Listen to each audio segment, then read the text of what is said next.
will continue despite widespread accusations that the hearing has now descended into farce. But ahead of MI6 members giving evidence at the High Court next week, Sky's Martin Gregory takes a look back at a remarkable past few days.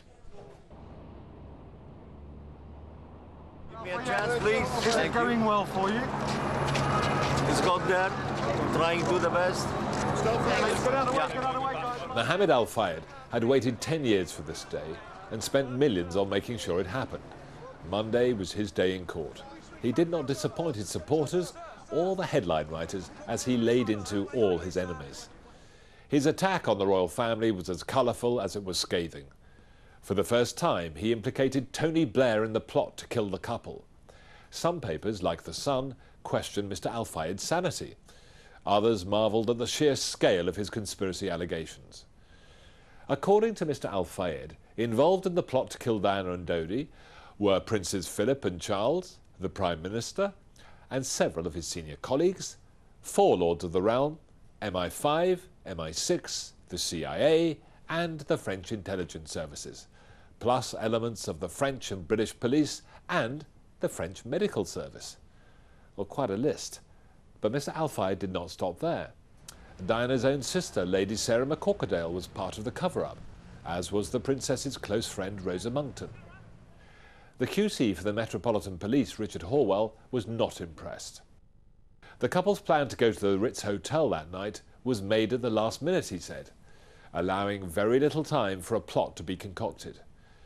Mr. Fayed claimed Dodi and Diana had spoken to him on the phone an hour before they left the Ritz. They told him the princess was pregnant and that they were engaged. This call was bugged, he said, and became the trigger for the assassination. Mr. Horwell was sceptical.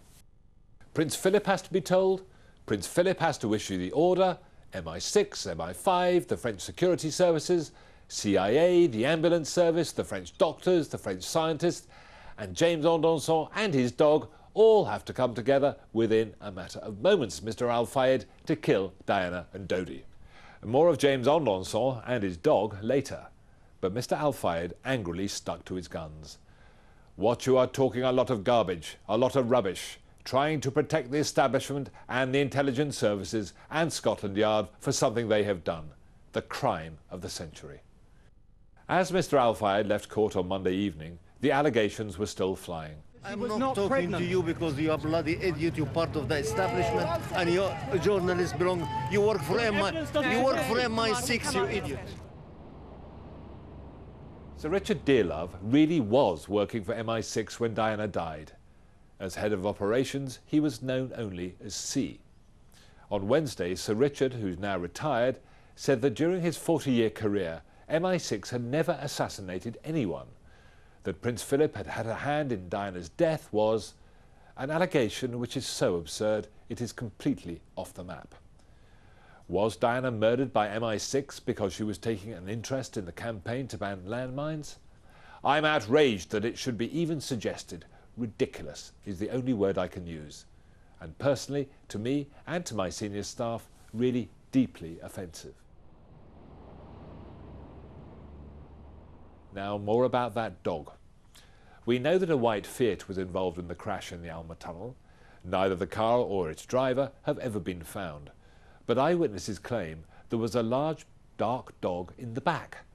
And Mr. Fayed says the Uno was driven by French photographer James Andanson, and he and his car were part of a murderous plot to run the Mercedes off the road.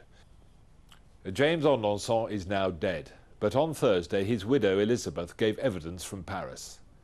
They had owned a white Fiat, she said, but by 1997 it was a clapped-out wreck. Their sand-coloured Labrador had never been in it, and on the night of the crash, her husband was in bed with her, 160 kilometres outside Paris. Next week is Spy Week. 10 members of MI6 will give evidence to the inquests. We won't be able to see their faces, but what they say is bound to be riveting.